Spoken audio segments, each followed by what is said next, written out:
alam po natin ngayon, yung po ay follow Jesus fully.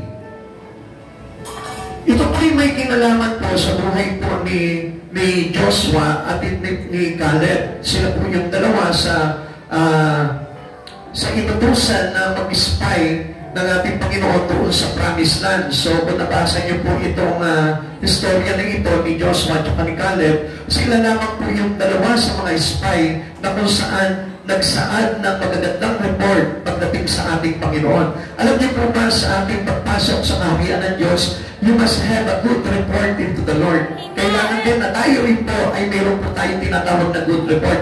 Kaya bigyan ko lamang po kayo ng pahapon po dito sa pag-aaralan po natin na hindi po tayo kailangan po talaga na marami pong karaingan sa buhay kapag gusto ko talaga na pumasok po sa kaharian ng Diyos. Alam niyo, yun po yung kasi yung bagay na kung saan kung bakit tayo nalalayo sa ating Panginoon at doon sa kasiguraduhan para makuha po natin yung kaligtasan dahil po sa maraming karaingan sa buhay or simply our complaint.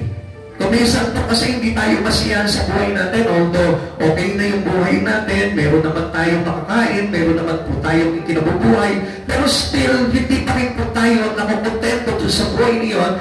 Kaya kung ano pong nangyayari, ang nangyayari po dito, we are taking, kung bakit parang we are getting busy into the things in a secular, ano pong nangyayari po sa atin? Nakakalimutan po natin yung bagay sa ating Panginoon Jesucristo. Okay, saan po natin?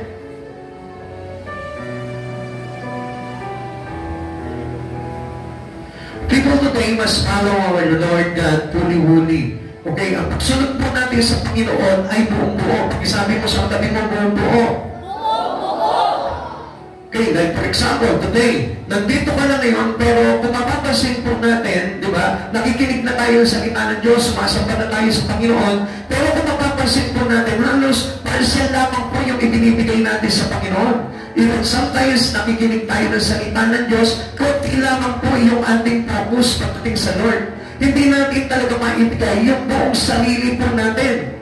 For example, sa pakikinig, sa pagbabasa, sa pag-pray, minsan, nililimitahan lamang po natin yung mga bagay na ginagawa po natin sa ating Panginoon. Okay. Whatever situations you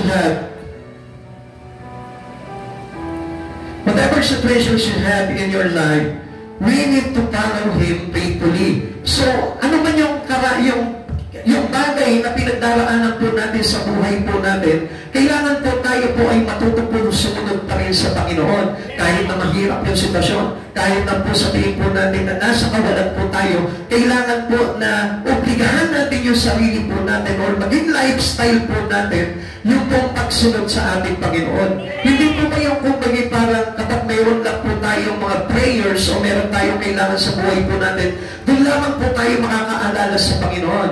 Hindi po yung gano'n, kundi kailangan daily in our life, whatever situations we have, whatever seasons we have, kailangan po tayo po ay nakakaalala palagi sa ating Panginoon. And not only by our thinking, na maalala naman po natin ang Diyos, kundi sa pamumuhay po natin, kailangan lifestyle na po natin yun. Yung ating pagsamba, yung ating pagbabasa ng Biblia, yung ating pagpapray, kailangan lifestyle na po natin yan. At hindi po kumbaga parang kung kailan ko lang gusto na magbasa, kung kailan ko lang gusto magsimba, kung kailan ko lang gusto makinig ng salita ng Diyos, doon lang. Kaya nga po, maraming sumusunod sa Panginoon, hindi po kulang. Sabihin po natin, kulang. Ang pagsunod po talaga sa Panginoon, if you want to assure that you can enter the kingdom of heaven, you must give yourself fully. Ibigay mo yung sarili mo ng buong-buo sa Panginoon. There's no limitation, there is no reservation, para na sa gano'n, matiyak mo na ikaw ay papapasok yun sa kaharian ng Diyos. Alam niyo kanina, napakaganda po ng kanilang presentation po kanina about choosing what are those things from the Lord and what is from secular. Kung titingnan po natin yan, marami po sa atin, obviously, makikita po natin sa mundo po natin ngayon, masigit na pinipili po nila yung mga secular things. Masigit na pinipili po nila yung mga bagay na pangarap po nila sa mundo, yung mga bagay na ginagawa nila sa mundo, even in our music. Sometimes we choose the worldly music. Sometimes we choose yung mga bagay na kung saan nakikita natin sa libutan. Pero kung minsan, di ba, parang pagka mga bagay sa Panginoon, parang ayaw na po natin bigyan ng pansin. Kung mapapansin nga po natin, pag lumabas po tayo dyan, maririnig po natin mga secular song. At minsan, kapag nakikinig tayo, halimbawa, mayroon ka nadaanan mga birthday party o kaya naman mga celebration, makikinig mo, kinakanta sa videoke yung mga secular song. Tuwa-tuwa pa po sila, no po? Pero kapag kinaawit na po yung mga bagay pagdating sa ating Panginoon, minsan ano po, ayaw nilang bigyan ng pansin. Ayaw po nilang bigyan po ng halaga sa kanilang buhay. Kaya ano po nangyayari? Hindi po nagiging buo yung pagsunod po natin sa Panginoon. Amen. Kaya nga, ang Lord po mismo, gusto ng Panginoon na ito, na kahit na anong sitwasyon, kailangan nasa puso natin ang ating Panginoong Jesucristo. Kaya nga po dito, ipinapakita po dito sa lingkod na ito na si Caleb. Sabi po sa Bilang chapter 14 verse 24, ngunit si Caleb ay iba sa kanila. Sumunod siya sa akin ng buong tapat. Kaya makapapasok sa lupain yun, pati ang kanyang angkan. So, ang ganda po nito, no, yung sinabi po sa Biblia na meron pang isang mananampalataya sa isang sambahayan, kasama niyang ililigtas ang buong sambahayanan. So, sa madaling salita po nito, tayo po na tinawag ng Panginoon, basta maging tapat ka sa Panginoon, meron po tayong kumbaga parang benepisyo sa pamilya natin na baka someday iligtas din ng Lord yung buong pamilya po natin. Ayaw niyo po ba yun na tayo po lahat buong pamilya natin ay makakapasok sa Panginoon? Kaya lang, ang pagsunod po natin sa Panginoon ay kailangan talaga buong-buo. To enter the kingdom of heaven, we need to follow Jesus without any complaint. Pakisabi mo sa katabi mo, huwag kang magre-reklamo. Huwag kang magre-reklamo. Kaya nga kung minsan, papansinin po na, alam niyo po ba why God built this church in the world? Bakit po ba ang Diyos po ay nagtatagpo ng kanyang panambahan? Para po makita niya kung talagang totoo po tayo na buong puso talaga sumusunod sa Kanya. Kaya kung mapapansin po natin, tingnan niyo po ha, kapag halimbawa araw ng Sunday, minsan, sasamba tayo sa Panginoon, pero minsan may mauuna pa yung reklamo.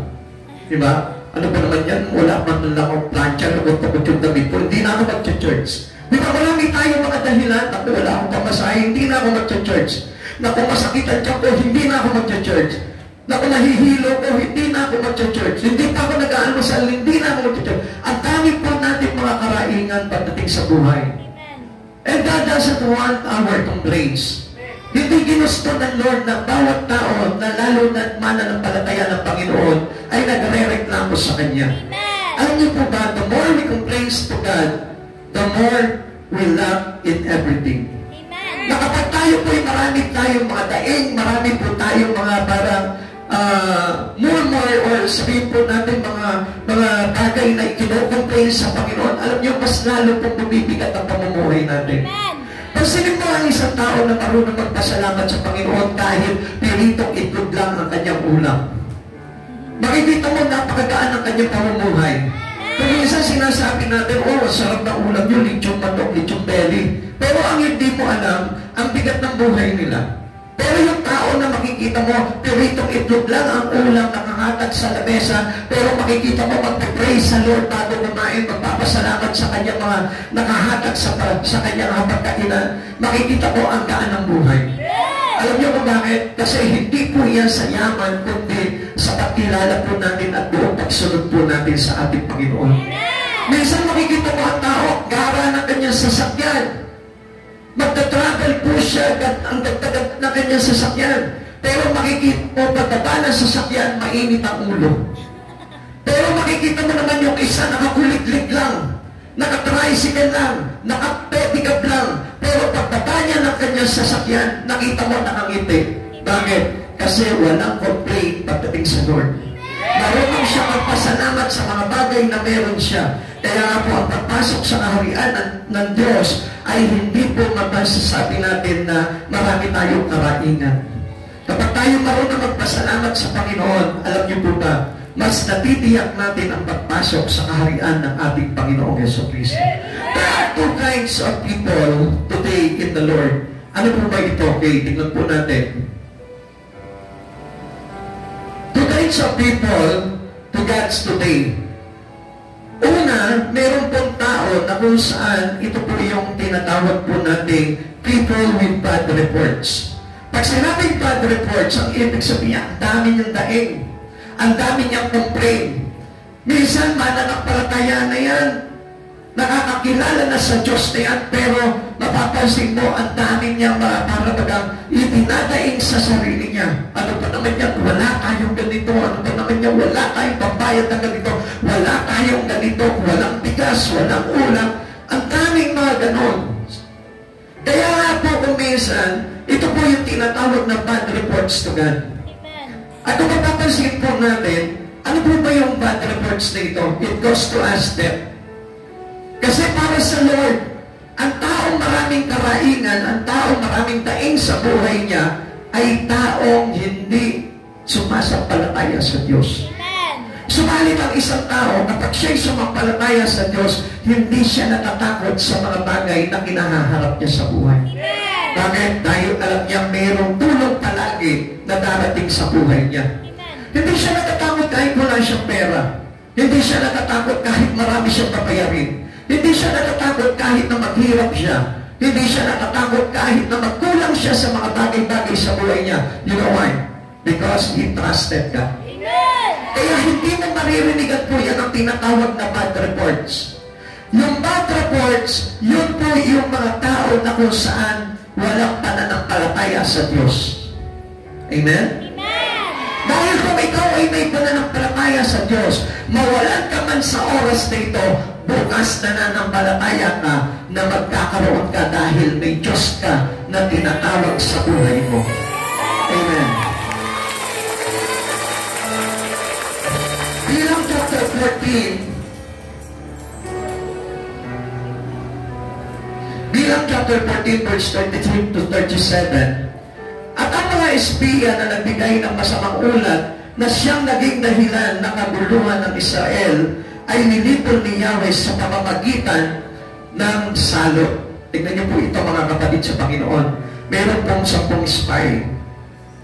Meron pong spy po dito na inutusan si Yahweh para tiktikan po yung the promised land na kung saan tinignan po nila kung ito pong promised land na ito, kung anong meron po tungkol sa galabas sa mga bunga, kung ano po ba yung mga tao na ninirahan doon sapagkat ito po yung lupain na ibibigay po sa kanila ng ating Panginoon. Meron pong 2 spy po dito sa pangalan ni Joshua at ni Caleb na kung saan nagbigay po ng magagandang report. And the rest na kasama po nila is a bad report. Alam niyo po ba kung bakit? Kasi nakita po nila doon, although nakita nila sagana, hitik sa mga magagandang bunga, yung lupain na yun na ipinagdalan sa kanila ng Panginoon, subalit ang nakita nila yung problema. Amen. Ang lalaki ng bunga ng ubas, ang lalaki ng mga bunga ng mga pananim doon, subalit ang nakita nila yung malaking mga tao na kalaban na naninirahan doon. Ang sabi po nila, higante ang mga tao doon, at tayo po ay mamamatay lamang. Pero hindi po si Joshua at si Caleb, sapagkat si Caleb at si Joshua ay nag-ulat sa ating Panginoon ng magandang report na kung saan pinatunayan nila na kahit na higante yung mga naninirahan doon, kayang ipagapi sa kanila ito sapagkat meron silang Diyos na makapangyarihan na nagsabi sa kanila na ipapasakop sa kanila yung lugar na yun. Kapatid, alam niyo ba sa oras na ito, ang Diyos nangangako sa tao. Ano sabi niya sa tao? I will never leave you nor forsake you. Hindi ko kayo papabayaan, hindi ko kayo iiwanan. Pero bakit ang daming dumadaing sa Panginoon? Lord, iniwan mo na yata ako. Lord, pinabayaan mo na yata ako. Minsan nawalan lang tayo ng trabaho. Lord, hindi mo na yata ako mahal. Minsan nagkaroon ka lang ng problema, nagkaroon ka lang ng karamdaman. Lord, wala na yata ang pagsama mo sa akin. This is a bad report. Amen. Na kung saan nakikita natin yung problema, pero yung magandang ginawa ng Diyos sa buhay mo, hindi mo makita-kita. Siguro marami po magsasabi sa buhay po nila, especially yung mga mahihirap, sabihin nila, anong magandang buhay na meron ako? Ang hirap ko, lagi ako walang pera, walang trabaho, walang kahit na ano. Alam niyo kung anong maganda doon? nabuhay ka. Amen. Nasaksihan mo yung mga magagandang bagay sa mundong ito. At ang pinakamaganda pa dyan, kung meron kang Diyos sa buhay mo, walang halaga yung yaman ng mundo. Sapagkat ang sabi ng Lord, what is the profit of man gaining the whole world but loses his own soul? Ang mahalaga dyan, pinaghaharian ka ng Diyos. Two kinds of people, di ba pwede maayos yung ano natin? Two kinds of people to God today. Ikalawa, yung pong tinatawag na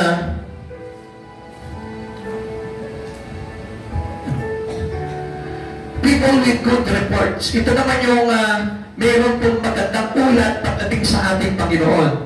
Was to enter the promise of God. Mga kapatid sa Panginoon, kapag nakita mo sa sarili mo yung pangit na buhay, that was bad report.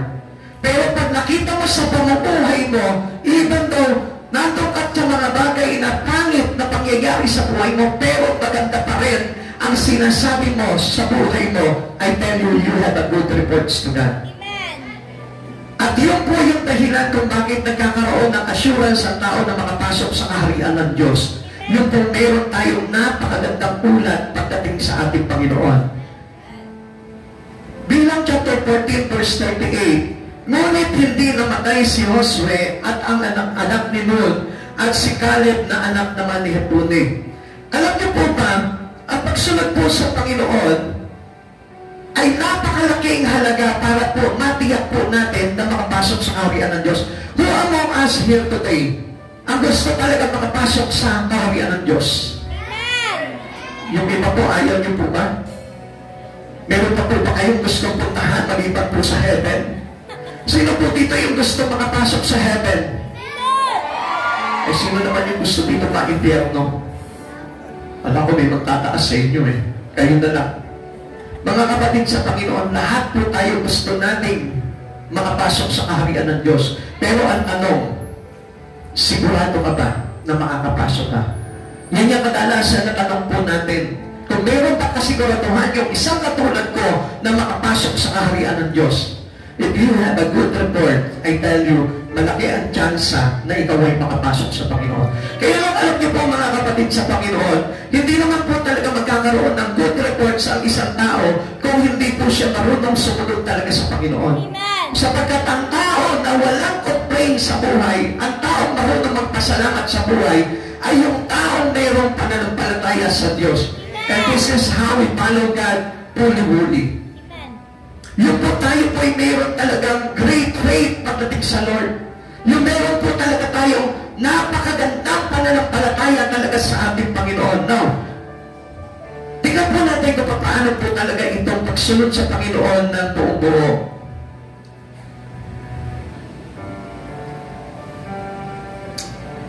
What is to follow the Lord fully? Ano po ba itong pagsunod na ito sa Panginoon ng buong buo? May idea po ba kayo? Lahat po ba tayo may idea po dito kung paano tayo papasok sa Lord as a susunod sa Panginoon ng buong buo?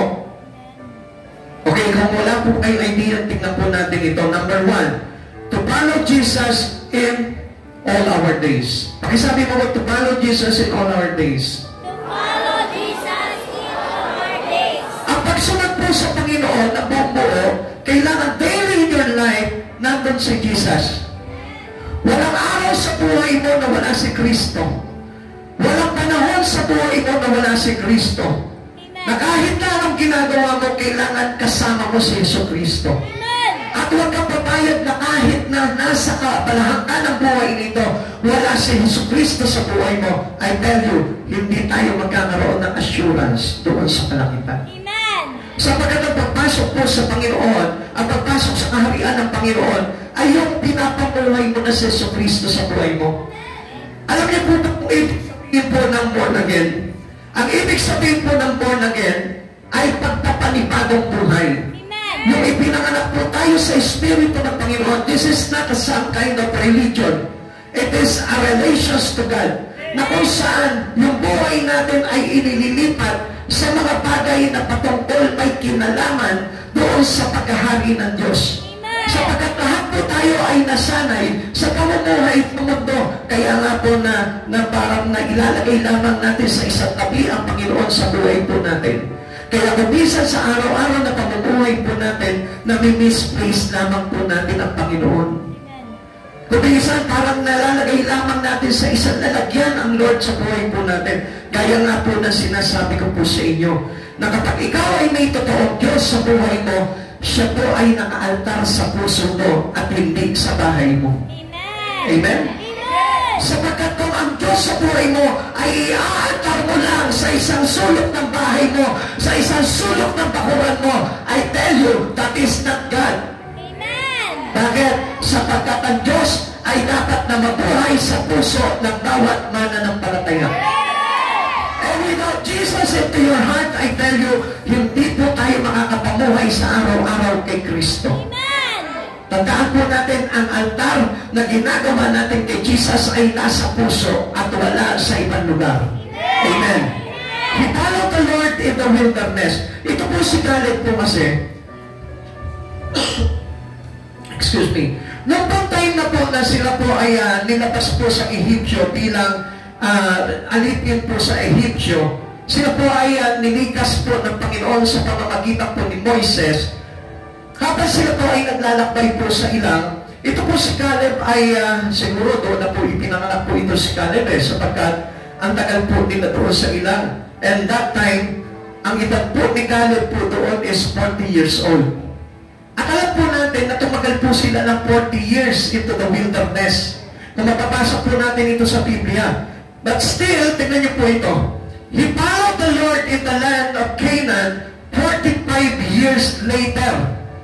Hanggang sa marating po nila yung promised land, another 45 years into the life of Caleb, bali, ang kanyang edad ay 85 years old. So, ito po kung papansinin po natin, ito po yung kumbaga parang common age ng isang tao. Na kung saan, since birth, up to 85 years old, anong nangyari po dito kay Caleb? Doon tapat niya po na pinaglingkuran ng Panginoon. Ibig sabihin, daily in his life, naglilingkod siya sa Lord, sumusunod siya sa Lord. Samantala, kung papansinin po natin, mga kapatid sa Panginoon, alam niyo po ba, ako nung nakakilala po ako sa Panginoon, 18 years old, tinawag ako ng Panginoon, pero in-stop ko pa ang Panginoon. Mas pinili ko pa ang mundo po nung araw, 18 years old po ako, tinawag ako ng Panginoon, pero nireject ko pa yung panawagan ng Lord. Anong ginawa ko? Mas nahumaling pa ako sa mga bagay sa sanlibutan. Kaya lumipas po ang panahon, when I was 30 years old, doon lamang po ako nakapagbalik loob sa ating Panginoon. Na kung saan doon na po ako naglingkod ng tapat, naglingkod ng todo sa Panginoon sa buong buhay ko. Kung papasinin po natin po ito, no? Si Caleb, since nandun po sila sa ilang, naglalakbay po sila, siguro doon na po siya pinanganak, at hanggang sa kanyang 85 years, nandun pa rin po siya sa ating Panginoon at nilingkod. Amen. Tatanungin ko po kayo, lahat po tayo na narito ngayon, ilang taong ka na nung makakilala ka sa Panginoon? Kung titignan po natin, mga kapatid sa Panginoon, halos half of our years, doon pa lamang tayo nakakilala. Minsan meron pa nga po, late of their years, doon lamang sila nakakilala sa Panginoon. Minsan, kumbaga last minute of their life, doon pa lamang nakakakilala sa Panginoon. Amen. How about, kung titignan po natin, napakapangit po ng bagay na yun. Amen. Amen? Amen. Sapagkat ang kailangan po natin in all our days, kailangan tayo naglilingkod sa ating Panginoon. Amen. At hindi po dapat mawawala po sa atin yung bagay na yun. Kahit na anong sitwasyon natin sa buhay, kahit busy ka sa trabaho, kailangan laging nandun ang Diyos sa buhay mo. Kahit sabihin mo nandun ka sa trabaho mo, kailangan kasama mo pa rin ang Diyos sa buhay mo at hindi kinakalimutan ang Panginoon.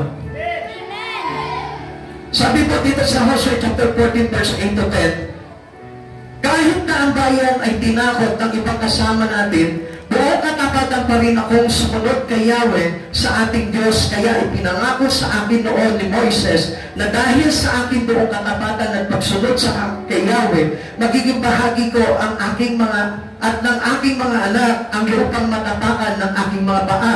45 taon na lumipas, buhat na sabihin ito ni Yahweh kay Moises, noong naglalakbay pa siya sa disyerto, ang bayang Israel, iningatan ni Yahweh ang buhay ko hanggang ngayon, 85 taon na ako ngayon.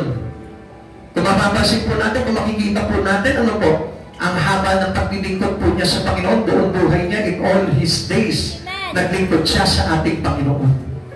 Kapatid sa Panginoon, hindi pinanghihinayangan ang paglilingkod sa Panginoon. Kaya nga, tingnan niyo po ito ha, dito sa mga sinabi po na ito, noong time na may pinangako ang Diyos, dito po kay Caleb, yung lupain na ipapasakop po sa kanila, ano po ito? 40 years old pa lamang po siya noon. Lumipas ang 45 years, hindi niya pa nakakamit yun. Pero, no single complaint ang nabanggit niya o nasambit niya sa ating Panginoon. Samantalang, tignan niyo po sa atin, kung minsan sa buhay po natin, makikita po natin na may konti na lamang po yung ating inilagi at pinanahon sa ating Panginoon, pero mas marami pa yung complaint po natin pagdating sa buhay po natin. Amen? Amen? Naiintindihan niyo po? Minsan, hindi na nga po tayo halos nagbibigay ng panahon sa Panginoon. Okay, huwag po kayong masasaktan, pero ito po yung katotohanan. Minsan, bihira na nga po tayo na magbigay ng panahon at pagsamba sa ating Panginoon, pero still, ang dami pa po nating complaint sa Lord. Lord, bakit ganito ang buhay ko? Lord, bakit mahirap ako? Lord, bakit wala akong ganito? Wala akong bahay, wala akong sasakyan, wala akong sariling business? Ang dami nating complaint. Pero ito po si Caleb, 40 years old, nung ipinangako sa kanya yung lupain na itatapakan niya, ay ibibigay sa kanya. Hanggang sa lumipas pa ang 45 taon, hindi niya pa nakukuha yun. Hanggang ngayon, kiniklaim niya pa rin yun, pero hindi siya nagreklamo. Bakit? Ano po sabi po ni Caleb? Ang sabi ni Caleb, matanda na ako, kaya ko pang mapagtagumpayan ang mga higanting ito. There's no bad reported to him. Walang mga complaint na maririnig ka kay Caleb. Kahit na mga higanting magiging kalaban niya doon, hindi niya inuhungan ito. Ano pang ibig sabihin po nito? His service to God is continuous. Hindi siya sumuko kahit na may antis sa buhay niya. Hindi siya sumuko sa paglilingkod sa Panginoon. Hindi siya sumigil sa pagpupuri sa Panginoon kahit na marami siyang problema. Amen. What of us who follows Jesus today? Sa ngayon, sa panahon po natin, tingnan niyo po ito. Shall we follow Him in our youth? Marami po mga kabataan. Katulad po ngayon, maraming kabataan dito, and I praise God. Magpatuloy po kayo mga kabataan. Sapagkat kung gusto nyo na mapalangit ang buhay nyo pagdating ng araw, kailangan mag-stay kayo sa Panginoon. Huwag nyo mahayaan. Okay, ito. Real talk lamang po ito. Kung ikaw ay hindi nag-church, malabo po tayo na makapasok sa kaharian ng Diyos. Even though kahit sabihin mo na tumanggap ka kay Yesu Kristo, kung hindi ka nag-church, bata ka pa lang, hindi mo na kinikilala ang Diyos, how come na makakapasok ka sa kaharian ng Diyos? Never. Hindi natin maiisahan ng Panginoon. Ang sabi po ng Lord sa Galatia, huwag ninyong linlangin ang inyong sarili, ang Diyos ay hindi nyo madadaya, kung ano ang inyong itinanim, siya nyo ring aanihin. Magtanim ka sa Espiritu, magtanim ka sa Panginoon, makita mo pagdating ng araw, aanihin mo yan sa kalangitan. Magtanim ka sa buhay na ito, magtanim ka ng kayamanan sa buhay na ito, dito ka lamang sa mundong ito, aani. Kaya nga ang tanong po dito, shall we follow Him in our youth? Marami po mga kabataan ngayon, halos makikita mo, wala sa Lord. Amen. Amen. Kahit na po sa atin, sa mga anak po natin. Kung papansinin mo, right now, right here, sa pagsamba sa Panginoon, hindi natin kasama. Why? Sapagkat wala silang panahon sa ating Panginoon. Dahil ang kanilang panahon ay nasa pangbagay lamang into secular things. And that was the reason kung bakit ang hirap talaga makasiguro na makapasok sa kaharian ng Diyos. Sabi po ng 1 Timothy, huwag mong hayaan hamaking kanino man dahil sa iyong kabataan, sa halip sikapin mong maging halimbawa sa mga mananampalataya. Saan? Sa iyong pagsasalita, pag-uugali, pag-ibig, pananampalataya, at malinis na pamumuhay. So how come a youth or a young man can have all these traits? Paano na ang katulad ng mga kabataan ngayon na magkakaroon ng ganito pong mga ugali kung wala po sila sa Panginoon? Sapagkat ang mga aral na ito, sa Panginoon lamang po natin makukuha. Amen. Alam niyo kung bakit? Because the Spirit of God casts into a person who believes in Him.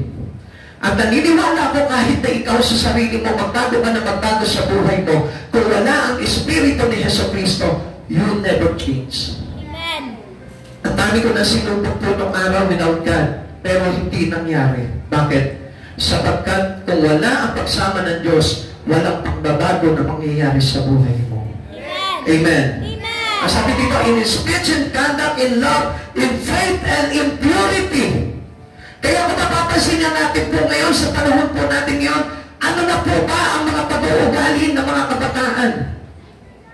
Halos hindi na po natin makita sa kanila yung mga bagay ng mga Diyos. Amen. Halos hindi na natin marinig sa kanilang mga pag-uusap yung mga bagay patungkol sa salita ng Diyos. Halos hindi na po natin sila nakikitaan ng makinis na pamumuhay. Amen. Why? Because the trend of the youth today ay yung mga bagay na nakikita natin masasama na ngayon sa panahon na ito.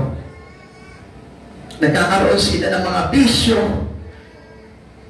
nahuhumaling sila sa mga kalayawan, nagsatak na mga masasamang salita, at may ugali na kung saan ay parang hindi ng mga bata. Kaya nga mga kapatid sa Panginoon, napakahalaga na ang mga kabataan ay dinadala sa ating Panginoon. What of us to follow Jesus today? Shall we follow Him in our old age? Ang sabi po ng mga matatanda, naku, matanda na ako at hindi ko na kailangan pang maglingkod sa Panginoon. Anyway, hindi ko naman nakakalimutan ang Diyos sa buhay ko. Anyway, lagi naman ako nagpe-pray. Anyway, nagbabasa naman ako ng Biblia. Pero I tell you, what is command of God into us is what we need to obey. Amen. Follow Him fully. Amen. Kung ano ang sinabi ng Panginoon, yun ang dapat nating gawin. Pag sinabi ng Diyos, even in your old days, magcha-church ka pa rin. Even in your old days, maglilingkod ka pa rin. Because that was the command of God to follow Him fully. There is no exemption. There is no exemption to follow Jesus in your life. Minsan hindi niyo po pa napapansin, dahil ang daming tao walang interest sa Panginoon. Baka matanda. O in the middle age, hindi pa rin nila matuhayan o hindi pa rin nila mapusuan ang Panginoon sa buhay po nila. Hindi niyo po ba napansin? Bakit? Kasi ayaw talaga nila piliin ang Diyos sa buhay nila. To enter the kingdom of God, you must choose God in your life. Kailangan piliin mo yung mga bagay sa Panginoon. Yung music mo, kailangan music ng Lord. Yung pagsasayaw mo, sayaw ng Lord. Yung salita mo, salita ng Lord. Yung mga bagay na ginagawa mo, yung ginagawa sa Lord.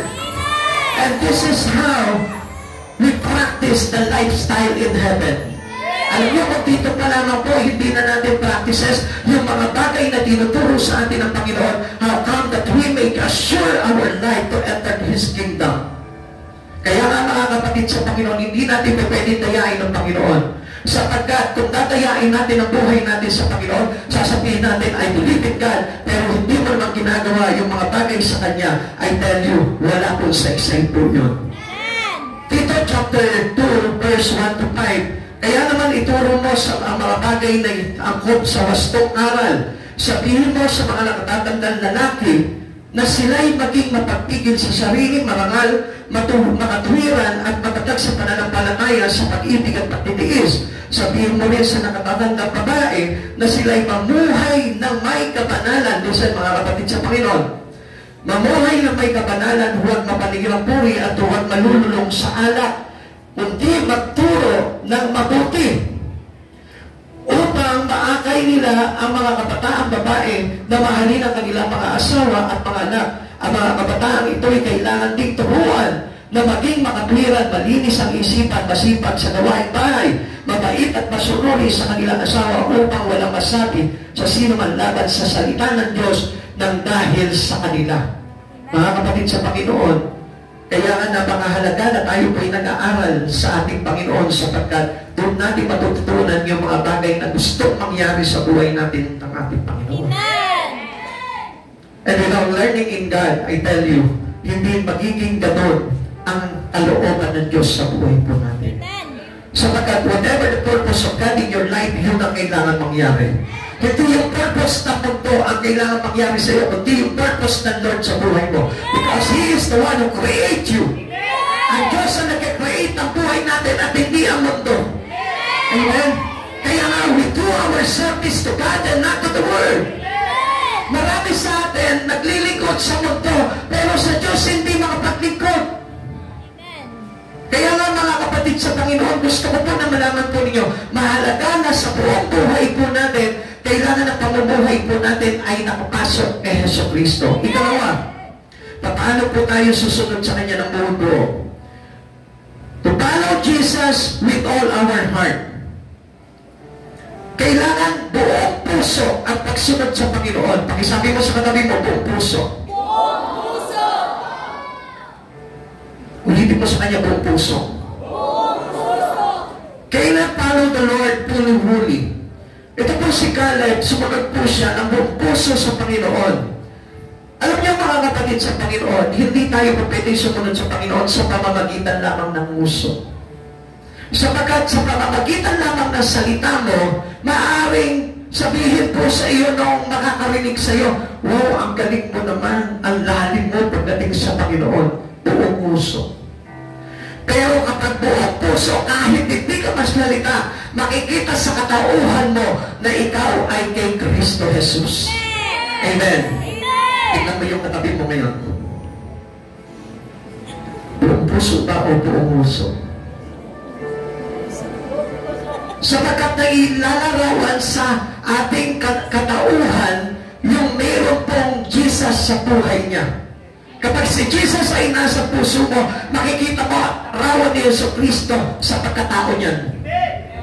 Tingnan mo ulit yung katabi mo. Tanungin mo yung katabi mo, masungit pa si Kristo. Masungit pa si Kristo. Tanungin mo ulit siya, madamot pa si Kristo. Madamot pa si Kristo. Tanungin mo ulit siya, mapanirang buhay pa si Kristo. Panirang buhay pa si Kristo. Then we follow God, we follow Jesus with all our heart. Pag sinabi with all our heart, kailangan nakapasok sa puso mo si Kristo. Amen?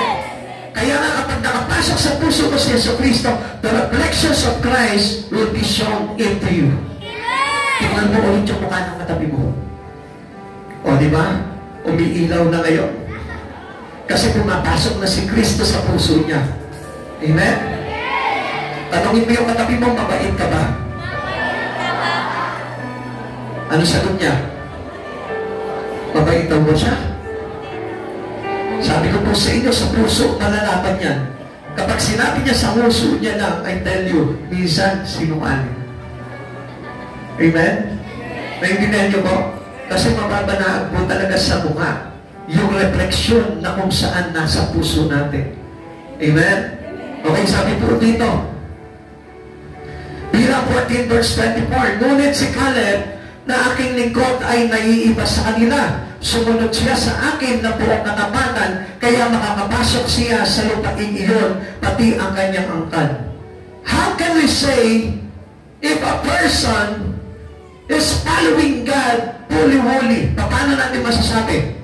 Kung halimbawa makikita mo siya every Sunday, hindi naman nag-church, hindi marunong mag-pray, hindi nagbabasa Biblia, wala po sa kalooban ng mga mananampalataya, paano mo malalaman that he has God in their heart? Pastor, kailangan pa bang ipakita yun na nasa puso ko talaga? Yes. Because this is orphan. We desire to go in heaven. Amen. Madalas yun po yung dinidesire natin, Lord, gusto ko pag namatay ako, sa langit ako. Amen. Hindi mo naman dinidesire na, Lord, gusto ko pag namatay ako, sa impyerno ako. Wala nag-desire po noon. Gusto natin mapalangit tayo. Kaya nga, ang kailangan po natin talaga, yung pagsunod po natin sa Panginoon na naiiba. Amen. Amen. Amen. Hindi ba, alam nyo, marami po tao kumisan, alam nyo, nakakilala na sa Panginoon, pero hindi pa rin ganoon ang makikita mo sa Kanya. Marami po mga nakakakilala sa Panginoon, pero sa pamumuhay, mapapanaad mo na parang wala pa rin Diyos. May kapitbahay nga po kami. Nag-chismis na, no? Chismoso rin pala si Pastor. Atin-atin lang ito. Noong araw po, meron po kaming kapitbahay na nag-church po siya sa mga born-again church. Pero, pag naman ang pag-away, wagas. Amen? So, masasabi mo ba that he is born again? Ang sabi po sa kanina po, na hindi mapulaan sa pamamagitan ng kanilang mga pag-uugali ang salita ng ating Panginoon. Amen? Amen. So, ibig sabihin po nito, kailangan there is changes already in our life. Pag nasa puso mo na si Kristo sa buhay mo, susunod ka na ng buong katapatan sa Diyos. Makikita na sa iyo, Pastor, ano ba dapat na makita sa akin kapag nasa puso mo na si Jesus? Kailangan yung linggo, nagsisimba ka na. Dagdag mo pa yung midweek service. Dagdag mo pa yung Bible study. Dagdag mo pa yung fellowship. Dagdag mo pa yung prayer mo. Dagdag mo pa yung pag-aakay mo. Yun yung dapat na nakikita sa isang tao na nasa puso si Yesu Cristo. This is how we follow God with all our heart. Ganun po yung pagsunod sa Panginoon ng buong puso. Sapagkat kung buong puso, ibig sabihin po niyan, ano po ba pag sinabing puso?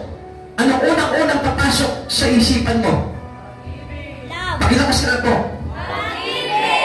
Siguro wala namang po sa paa ang pag-ibig, ano? Wala namang po siguro sa mata ang pag-ibig. Wala sa tenga. Amen? Amen? Nasa puso ang pag-ibig. So, ibig sabihin, if you love God, anong dapat na makita sa'yo? Yung pagmamahal mo talaga sa Panginoon Hesus Kristo. The perfect role model of fully follow Jesus is the one who followed the greatest commandment. What is the greatest commandment? Ha? Nakalimutan ko na po, Pastor. Ayun ang problema natin. The greatest commandment of God, ano ba yung pinakamahalagang kautusan? Guro, alin po ang pinakamahalagang utos ng kautusan? Tanong niya, sumagot si Jesus, ibigin mo ang Panginoon mong Diyos ng buong puso, buong kaluluwa mo, at buong pag-iisip mo. Ito ang pinakamahalagang utos. Ano sabi? Buong puso. Ayan, isipin mo nga, buong puso. Buong puso. Yan. Kaya huwag tayo magiging half-hearted. Amen? Misa, nagsisinyas tayong ganyan, pero nababalik eh. Pag sabihin, kaskas mo ito, yung buo palagi yan. Sige nga, try nga natin. O, huwag mo nang tatanggalin yan. Pag tinanggal mo yan, kalahati na lang ang puso mo. Amen? Madalas po tayo, we serve God half-hearted. Marami pong Kristiyano half-hearted. Bakit? Because he prioritizing to choose other things rather than God. Mas priority nilang piliin yung ibang bagay kesa sa Diyos. If you follow God with all your heart, unang-unang pipiliin mo ang Diyos sa buhay mo. Bakit? Because you're so in love with God. Ikaw ba, halimbawa, may kaibigan ka, tapos meron kang iniibig, sino ang pipiliin mo sa kanilang dalawa? Siyempre, yung kaibigan ko sa labahan. Amen? Sino ang pipiliin mo kapag halimbawa, pinapili ka, yung kaibigan mo o yung pinakamamahal mo? Okay, sumagot naman kayo dyan mga kapatid sa Panginoon. Sigaw, sigaw! Doon sa likod, sigaw! Parang nanlalamot na yata yung mga kaibigan po natin, mga kapatid natin sa likuran. Pinakamamahal. Ganyan po ba kayo kapag nagmamahal? Halimbawa, pagka sasabihin mo doon sa pinamahal mo, no? Minamahal kita. Eh, paano maniniwala sa iyo kung pinamahal mo? Amen? Sige ka, sabihin mo nga sa katabi mo, mahal kita. Mahal kita! Tingnan mo, hindi mo masabi doon sa katabi mo na mahal mo siya. Bakit? If you love God, you love your neighbor too. Amen? Lalaki po kasi yung katabi ko, nahihiya ako eh. Malisyoso. Amen? Sabi mo sa katabi mo, mahal kita. Mahal kita. Ako yung mga nasa likod, ayaw makapagsabi talaga, oh. Nahihiya eh. Sige na, tignan nga natin yung mga nasa likod dito. Sabi mo sa katabi mo, mahal kita. Mahal kita. Naku, pa-cute pa yung iba. Sabi mo lang, mahal kita. Ang pangit. Kaya nga, alam niyo po talaga, ang pagmamahal sa Panginoon, pinipili ang Diyos. Bakit? Ano po sabi po dito? Tignan niyo po ito, ha? Sabi po dito, John 14:15, if you love me, you will keep my commandment. Amen? Susundin mo yung kanyang utusan. Tanungin mo nga yung katabi mo, mahal mo ba ang Diyos? Mahal mo ba ang Diyos? Dapat lagi ka magsisimba. Dapat lagi ka magsisimba. O bakit hindi makapagsalita yung iba? Kasi parehas silang hindi nagsisimba eh. Nagre-reflect, pumapanda lang ano. Pastor, pag sinabi ko tatama, babalik lang sa akin eh. O di sabihin mo na lang sa kanya para hindi na bumalik. Dalawa tayong hindi nagsisimba. Sige, sabihin mo sa kanya para lang sa ganun, makauhan na kayong dalawa, magsimba na kayo. Amen. If you love God, mahal mo ba ang Diyos? Magsabihin mo kanya, lagi na tayo magsisimba every Sunday. Huwag kang mag-birthday. May kasal. At ang pinakamasahol sa lahat, may patay.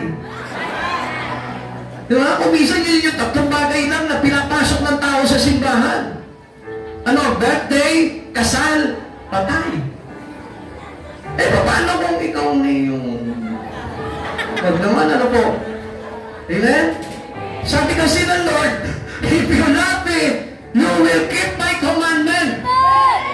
Susundin mo ang aking kautusan. Eh, ano po ba sabi ng kautusan ng Panginoon? Sa ikatlong kautusan, ipangilin mo ang araw ng pamamahinga. Amen?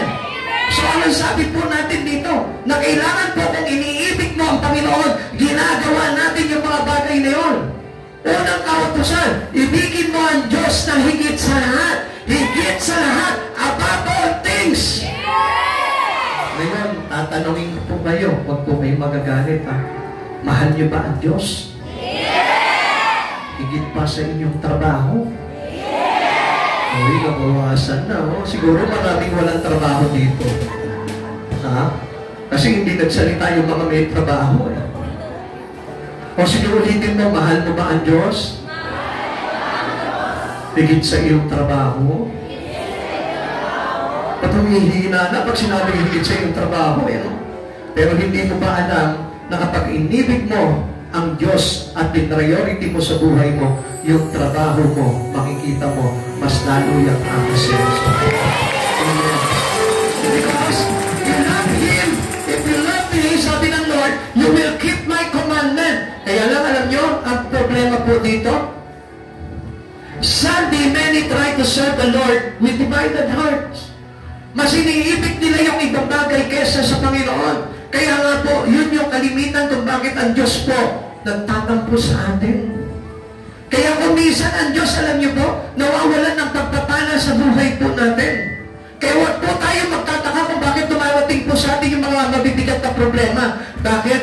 Kasi kung minsan natukulang na tayo sa Lord. Kasi kung minsan mas iniibig na po natin yung ibang bagay. Pasinin niyo po, halimbawa, kapag may iniibig kayo, at kung minsan, halimbawa, nakita nyo na para bagang nahahati yung pag-ibig nyo sa ibang bagay. Hindi po ba nagtatampo sa inyo yung iniibig nyo? Nagdarandam sa inyo yung iniibig nyo? Bakit? Kasi meron kang ibang mas pinapriority sa buhay. Kapatid sa Panginoon, ganun din po sa Panginoon. If you love God truly with all your heart, kailangan priority mo ang Diyos sa buhay mo. At kahit na kayamanan pa yan, na kahit na mahalagang bagay pa sa iyan, pero dapat na makita ng Diyos na masigit na mahalaga sa iyo ang Panginoon. Tignan niyo po si Haring Solomon, who was influenced by his foreign wives. Ang sabi po ng Diyos na huwag sila mag-aasawa ng mga taga-ibang bayan. Marahil ang gusto po ni Yahweh na makapag-asawa po ang kanyang mga bayan, ang kanyang bayan pinili ay yung mga kumikilala na rin kay Yahweh. Pero hindi po sinunod po ito ni Solomon. Hindi lang po siya nag-asawa ng isa. 100 ang kanyang asawa. 1,000 ang kanyang asawa. Amen? Amen. At ang kanyang lahat ng asawa ay mayroong ibang Diyos. Kaya anong ibig sabihin po dito? Hindi po siya naligtas sapagkat hindi niya sinunod ang Panginoon sa buhay niya katulad ng kanyang ama na si David. Amen? Amen. Because of the divided heart he has, nahati ang puso niya. Mas pinahalagahan niya yung gusto ng kanyang laman at hindi yung gusto ng Espiritu na inilalagay sa kanya ni Jesucristo. Kaya nga alam niyo, sa ating po mga kapatid sa Panginoon, mas iniibig po natin yung mga bagay sa laman kaysa ibigin natin yung mga bagay sa Espiritu kay Jesucristo. Sabi po ng Hari, chapter 11, verse 4, na matanda na si Solomon na hikayat siya na mga ito na sumamba sa kanila mga Diyos-Diyosan, hindi siya nanatiling tapat kay Yahweh, hindi niya sinundan ang halimbawa ni David na kanyang ama. Kaya nga mga kapatid sa Panginoon, gusto ko po na malaman po ninyo, kailangan maging una sa lahat ang Panginoon sa buhay po natin. Huwag na huwag po mawawala po yun because faithfulness is important to God. Kung tayo po ay nananampalataya sa Panginoon, lagyan mo ng katapatan, not only faith, but with faithfulness. Kailangan yung ating pananampalataya ay tapat pagdating sa ating Panginoon. Pag sinabi po tapat, mas higit na kailangang piliin ang Diyos kaysa sa lahat. Amen? Love God with all our heart. So ang ibig sabihin po nito na wala kang ibang pipiliin kundi ang Diyos sa buhay mo. Sadly, many try to serve the Lord with divided heart like those James Epistle seeking to be brand with the Word. Alam niyo po ba sa aklat po ng Santiago, ipinahayag po dito na yung mga tao nakikipagkaibigan sa mundo is obviously an enemy to God. Sino po ba dito yung mahal na mahal na mundo? Sino po dito yung nauumaling sa mga bagay lamang sa mundo? Sino po ba dito yung akit na akit sa mga bagay lamang sa mundo? Then I tell you, you are an enemy to God. Sige, basahin po natin para maniwala po kayo. Ang sabi po ng Santiago chapter 4 verse 4, mga taksil, hindi ba ninyo alam na kapag nakipagkaibigan kayo sa sanlibutan ay kinakaaway naman ninyo ang Diyos? Ang sino man nagdanais na maging kaibigan ng sanlibutan ay nagiging kaaway ng Diyos. Listen mga kapatid sa Panginoon, minsan we choose to be in the Word rather than to be in God. Minsan nga, di ba katulad po nung kanina na kanilang presentation po nila, minsan, di ba, mag-church na lang, pero pipiliin pa yung outing. Pipiliin pa yung birthday. Minsan, kahit na yung patay, pinipili pa. Pinagpapaliban yung kanyang pag-church dahil lamang po sa pakikipaglamay. Ano ba pong magagawa po natin sa patay? Ang sabi nga po ng Panginoon, pagpatay na ang isang tao, wala na siya doon sa kanyang katawan. Amen? Amen? Kaya nga, hindi na po yun yung mahal niyo sa buhay. Sapagkat ang totoong minahal po natin ay yung nasa loob ng inyong minamahal. At ano po yun? His soul, yung kanyang kaluluwa. Sapagkat yun ang dapat nating iniingatan. Dapat yung inyong mga minamahal ay dinadala nyo na sa Panginoon if you love them. Amen? Sabihin mo sa katabi mo, kung mahal mo yung iyong mga anak, kung mahal mo yung magulang, kung mahal mo yung kaibigan mo, dalhin mo sa Panginoon. Yun yung totoo at dapat na pagmamahal. Hindi po yung halimbawa, meron kang mahal na kaibigan, halika, doon tayo magpunta sa plaza, doon tayo magpunta sa mall. Huwag mo dadalhin doon. unang-unang dalhin mo ang kaibigan mo sa church. Na kung saan makapag-aaral siya ng salita ng Diyos. Kung meron kang anak, unang-unang dadalhin mo sa Lord. At yun po yung kailangan na pagmamahal ng isang magulang katulad ng pagmamahal ng Diyos sa atin. Amen. Ang Diyos, kung pinili niya yung kanyang bayan, ano sabi niya? Ilabas mo, Moises, yung aking bayan sapagkat naririnig ko ang kanilang karaingan. At ano sabi po ni Yahweh? Dalhin mo sila dito sa bundok na ito at dito sila sasamba sa akin. Yun yung pagmamahal ng Diyos sa buhay po natin with all our heart. We should follow God with all our heart. Amen. Huwag mong susundin lamang ang Panginoon ng walang puso. Amen. Amen. Ikatlo, to follow Jesus despite the hazard. Na kahit na nasa masamang kalagayan ka, nasa panganib ka, still susunod ka pa rin sa Panginoon. Don't you ever notice na kapag ka meron kang nararamdaman sa katawan mo, ayaw mong na mag-church? Don't you ever notice na kapag ka wala kang pera at may malaki kang problema, ayaw mo na mag-church? Amen? Alam nyo, I praise God in my life sapagkat alam nyo, ang ganda talaga ng perfect timing ng Lord. Last Friday, umatake po sa akin yung, ano tawag po doon? Yung stomach flu. Stomach flu po yung tawag doon. Yung talagang magdudumi ka na magdudumi at halos minuto talaga nasa CR ka. Sabi ko, Lord, pray ako sa Lord. Sabi ko, Lord, paano yung gawain? Malapit na. Friday, and then Saturday, kahapon, hindi pa rin po umiinam yung pakiramdam ko. Tapos pray pa rin po ako sa Lord. Lord, sabi ko, Lord, kahit uminom ako ng gamot, hindi ako gagaling kung hindi mo makasihan ng kagalingan itong gamot na ito. Tapos kinagabihan, natuwa ako dahil mayroon ng progress yung aking pagtumi. Sabi ko, ganda talaga ng perfect timing ng Lord. Dinadaan lang ako sa kaba. Pinadadaan lang ako sa kumbagay, parang titignan ng Lord kung talagang gagawin ko pa rin yung pinagagawa niya sa akin. At hindi naman po yun. Akala nyo, yun naman po yung naramdaman ko. Meron pa po ako nung, alam nyo na po, yung sakit na matanda. Na hindi po ako makalakad. Before that, on that week, hindi po ako makalakad. Ika-ika po ako, nakikita po nila, hindi ako makabangon. At pati nga po itong aking boses, inuubo-ubo pa po ako. Pero tingnan nyo po, mababa na ako ba sa oras na ito na mayroon akong karamdamang iniinda? Wala, sapagkat kahit na sa panganib, alam ng Diyos na tayo po ay kanyang iingatan. Alam natin na nandiyan palagi ang Panginoon. Kaya wala makakapagandang po dapat sa atin. If we follow God, in despite of our hazardness in our life, I tell you, susunod ka pa rin sa Panginoon kahit na anong mangyari. Kahit binray ka ng boyfriend mo, kahit nahiwalay ka sa pamilya mo, kahit na may mo kang malaking utang, susunod ka pa rin, kaglilingkod ka sa Panginoon. Amen. Akala kasi natin, excuse na po yun eh. Akala natin, exempted na tayo doon. There is no exemptions to God. Pagka kailangan natin talaga sumamba sa Panginoon, kahit na anong nararamdaman mo, kahit gaano kalaki ang problema mo, kahit may nakaharang sa iyo sa daraanan mo, magtutuloy ka pa rin because you have God and you must follow Him with all of our heart. Amen. Like for example, ngayon, nakarating ka dito. Alam mo ba, natutuwa ang Panginoon? Alam ko, marami po sa inyo dito may mga problema. At alam nyo, dahil sa pinaunlakan nyo pa rin ng Panginoon, bukas pangalawa, wala ka ng problema.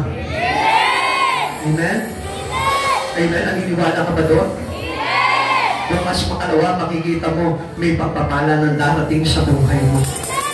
Praise the Lord.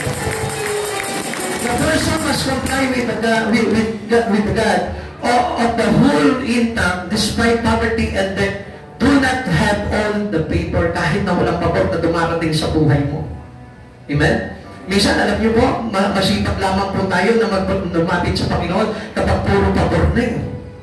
Uy, dami kong pera ngayon, dami kong blessing ngayon, mag-church ako. Di ba? Tuwan-tuwa ka. Kaya nga sabi ko nga po sa inyo, yung mga masasayan nyo ng mga kapatid ngayon dyan, maraming pera yan. Amen? Pero yung mga malulungkot yan. Pero ang kagandahan yan, despite of hazard in your life, still nandito ka pa rin sa Panginoon. At magtiwala ka sa Panginoon, manalig ka sa Panginoon, at mangako ka sa Panginoon na hindi ka napipitaw sa Kanya, makikita mo, pagpapalain ng Diyos ang buhay mo. Amen. Caleb followed the Lord despite of dangers. Na sa kabila po ng mga panganib, ito po si Caleb ay patuloy pa rin po naglingkod sa Panginoon. Kahit na higante po yung nakita niya po doon, yung mga lahi po ni anak na lalaking tao po doon. Nasabi po nila, para lang tayong tipaklong dyan. Caleb not concerned any giant and hate is great. Ano ba, papayaan ko na lang na mamamatay ako na wala man lang akong gagawin? Na hindi ko susundin ang pinagagawa sa akin ng Panginoon? Many people today, they ignore the purpose of God into their life. They don't mind if they obey God or not. Tingnan niyo po ito si Caleb. Ang sabi niya, wala akong pakialam sa mga higante na ito. Ang importante, sundin ko yung pinagagawa ng Diyos sa buhay ko. Sometimes ganito tayo eh. Mayroong purpose ang Lord sa buhay po natin. May pinagagawa ang Diyos sa buhay po natin. Pero, anong ginagawa natin? We neglect it. Binabaliwala natin yung pinagagawa ng Panginoon. And we rather choose anything in our life rather than to choose God. To obey God, to follow Him. Kapatid sa Panginoon, gusto ko malaman mo, dapat, bago magtakip silim sa buhay mo, magawa mo yung purpose ng Lord sa buhay mo. Amen! Huwag kang papayag na matatapos ang buhay mo sa mundong ito nang hindi mo nagawa yung pinagagawa sa iyo ng Panginoon. Amen! Pastor, paano ko ba malalaman kung anong pinagagawa sa atin ng Lord? Then, involve your life into the church. Involve your life into the ministry of Christ Jesus. Hindi natin malalaman kung ano yung purpose ng Lord sa buhay mo. Kung wala kang kinaaniban na iglesia. Kung wala kang kinaaniban na church. Kaya mga kapatid sa Panginoon, meron po tayong shepherd na kung saan nagpapastor sa atin, nag-aalaga sa kaluluwa natin para ipaalam sa iyo kung ano yung panawagan at gawain mo sa ating Panginoon. Hindi mo malalaman yan by your own. Amen. Sapagkat ang panawagan ng Lord sa atin, through their servant, through His servant, ipinapapatid sa iyo ng Panginoon kung ano yung dapat mong gawin. Alam niyo, ito si Caleb, hindi niya naman talaga malalaman kung ano yung trabaho niya sa Panginoon eh. Without Moses and without Joshua, hindi niya malalaman kung ano po yung concern niya, kung bakit nandun siya, kaanib siya doon sa grupo ng mga tao na yun. Kaya nga kapatid sa Panginoon, magpasalamat ka sa Panginoon sapagkat tinala ka ng Lord sa isang gawain na kung saan para ipapatid sa iyo ng Panginoon kung ano yung dapat mong gawin sa buhay mo dito pa lamang sa lupa. Amen! Sapagkat kung hindi mo hahanapin kung ano yung talagang totoong purpose ng Lord, kung bakit ka kinreate ng Lord at natapos ang buhay mo dito, you will end your life into perishing life. Kapatid sa Panginoon, mapapahamak tayo kapag hindi nangyari yung purpose ng pagkakalikha sa atin ng Panginoon. Amen. Kaya nga po ito si Caleb, hindi siya natakot kahit nahigante. Sabi niya, wala akong pakialam. Basta siya ko yung nagsabi sa akin na tigbain ko ito, mga higanting ito. Kahit matanda na ako, lalaban pa rin ako sa mga higanting ito. Samantalang tayo, di ba? Kapag nagkakaedad na tayo, naku, retired na ako sa pagdilingkod, pagod na ako. Walang retirement pagdating po sa paglilingkod sa Panginoon. Amen. 3 dangers in Caleb's situations that we may have also today. Ano po ito mga pangalim na ito? Na dinaanan po ni Caleb na tayo rin po, maaaring pinagdaraanan natin. Unang-una, he was willing to face the giants in the land. Kahit na mayroong mga malalaking higanti po doon, nagpatuloy pa rin po siya. At hindi siya tumigil sapagkat alam niya, kasama niya ang Diyos sa buhay niya. If God is with us, who can be against us? Kahit na malalaki, higante ang problema mo sa buhay nito, you still continues to serve God. Huwag kang titigil sa paglilingkod sa Panginoon. Amen. Sabi po ng Bilang chapter 13 verse 33, nakita namin doon ang higante, ang mga higante, sila ay mula sa lahi ni Anak, mga tipaklong lamang kami kung ihahambing sa kanila. Grabe, ang lalaki mo.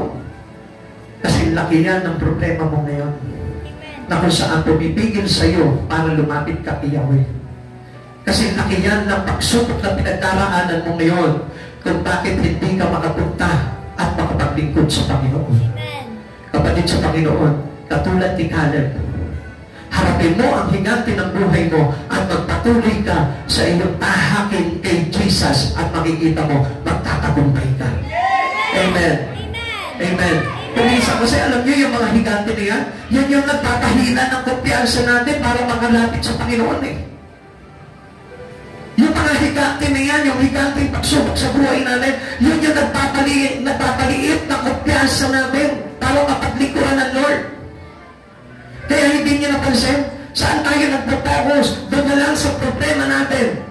Kapatid sa Panginoon, if we focus our life into the problem, I tell you, mas lalong lalaki ang problema. Amen. Amen. Amen. Ikalawa, he was willing to praise the wrath of his brethren. Na kahit patuhin po sila, na kahit na po anong gawin sa kanila, still anong ginagawa po nitong si Caleb, hindi siya natakot. Ang sabi niya, di bali paggalit sila sa akin, basta susundin ko kung ano ang pinagagawa ng Diyos sa akin. Bilang chapter 14 verse 10.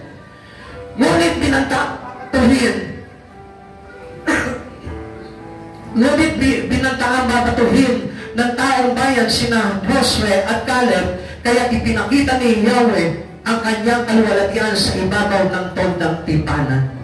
Kapatid, habang pinagbabantaan ka, pinipigilan ka sa iyong paglilingkod sa Panginoon, I tell you, the presence of God is with you. Amen. Tandaan mo, habang isinusulong mo ang Diyos sa buhay mo, God is always there for you. Hindi ka bibitawan ng presensya ng Panginoon. At hindi niyo po ba napapansin? Mas lalong pinag-iigting ng Lord yung iyong damdamin, yung iyong puso pagdating sa Lord habang hinahanap mo ang Panginoon sa buhay mo. Bakit? Because God is with us. At kailangan ang Diyos na ito, hindi siya bibitaw sa iyo habang hinahanap mo at pinaglilingkuran mo ang Diyos sa buhay mo.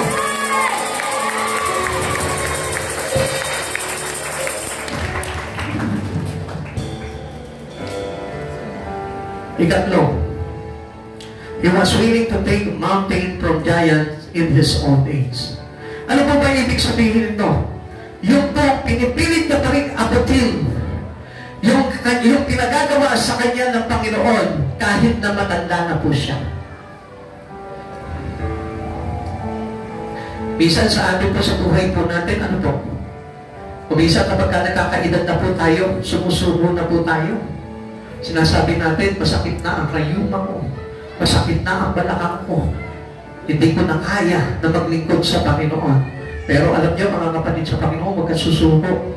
Ang paglilingkod sa Panginoon ay hindi sinusukuan.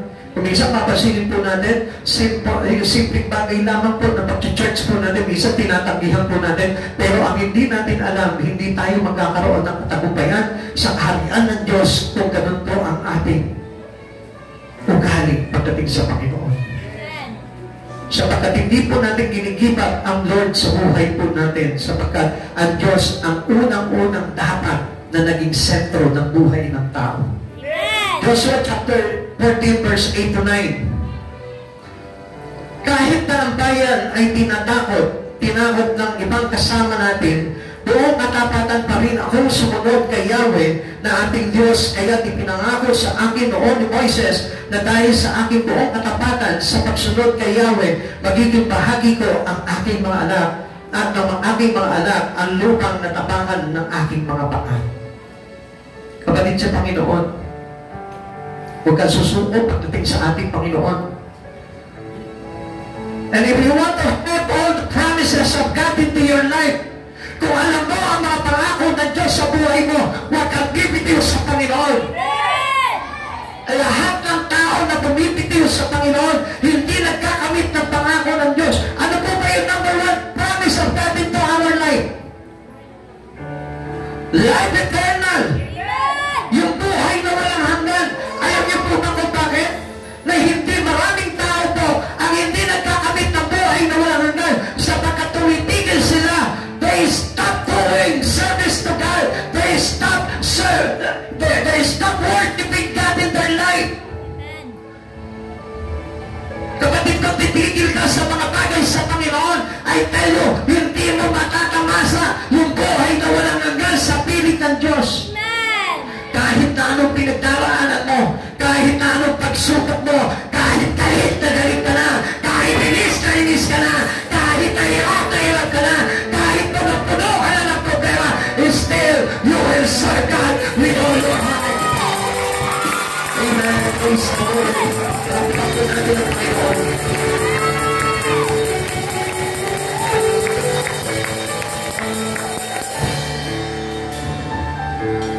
Kahit na kamatayan pa nakaambal sa buhay mo, you never stop doing it. You never stop serving God. You never stop whatever you do in God. Sapagkat ang Diyos po mismo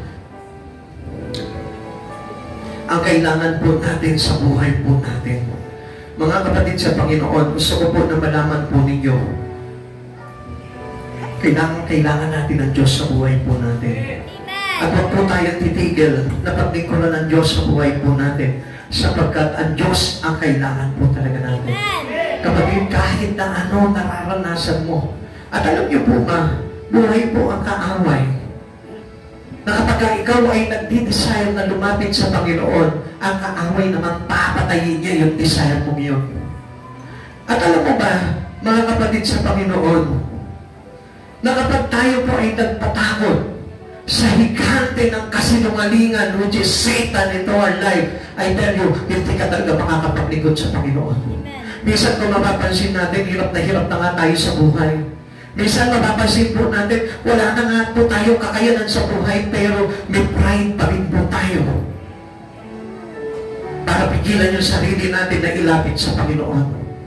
Many will serve the Lord only when it is convenient. Gusto lang natin kapag maganda ang kalagayan natin. Minsan gusto lang natin maglingkod sa Panginoon basta maganda lang ang kalagayan natin. Minsan ayaw nga po natin na pumunta mag-isa sa Panginoon eh. Minsan ayaw nga po natin obligahan na paglingkuran natin sa buhay po natin ng Lord. Kaya nga mga kapatid sa Panginoon, this season or this time or these years, ginigising na tayo ng Panginoon para na sa ganoon sa pagpapanumbalik ng Panginoon, nakahanda ka, mayroon kang puso at mayroon kang pagpapananampalataya na naghihintay sa Panginoon. Kapatid, marami po sa atin ngayon, ang pagsunod na lamang po sa Panginoon ay bunga na lang ng kanilang pride. Ang paglilingkod na nila sa Panginoon ay bunga na lang ng pride. Dahil gusto lamang po nila na masabi na sila po ay talagang sa Diyos, but still, hindi naman nakikita sa kanilang mga gawa. And that was an attitude of the last days Christian na sinabi rin na sa huling panahon na marami ang magpapanggap na sila'y mananampalataya, subalit hindi naman makikita sa kanilang mga gawa. Minsan, ang pagsunod lamang po nila sa Panginoon when it is popular, like the crowds who follow Jesus. Kasi nakikita po nila, mahanga po sila dahil si Jesus nag-miracle at that time. Ngayon sumusunod po sila kay Jesus po noon dahil gusto nila na sila po ay mapabilang o matawag na sila'y mananampalataya ni Jesucristo. Alam niyo, ganun din po sa panahon natin ngayon.